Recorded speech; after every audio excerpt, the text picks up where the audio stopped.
At first sight, it's very Matisse-like, but it's nothing to do with anything Matisse would have done.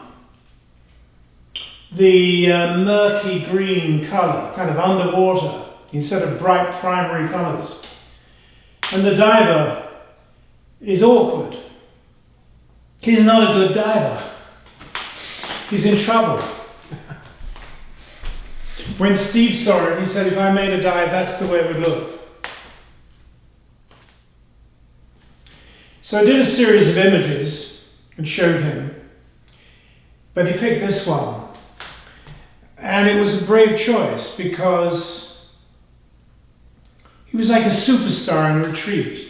He hadn't made a record for 5 years. And the record company would want something really safe and commercial. And in theory, this was not safe or commercial.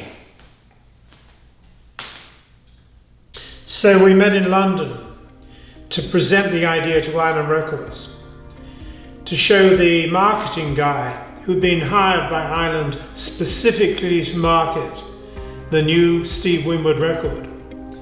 And when this guy saw the proposed design, he acted as if the bottom had fallen out of his world. So a campaign began to try to stop this thing ever seeing the light of day. But the summer was ending and I had to go back to New York anyway. So I took the idea, the sketch, where I had the autonomy to put this thing into production.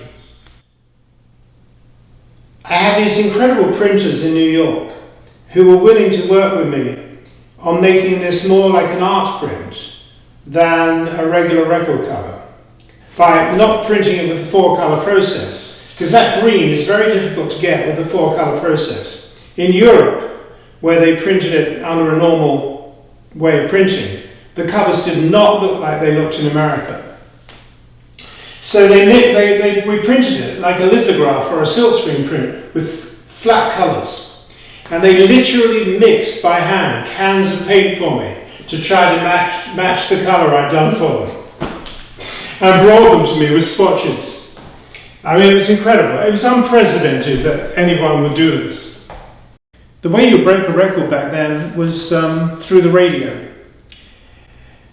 So for a marketing campaign, I made these 4 prints. Made 250 sets for the radio promotion guys to send out to appropriate stations.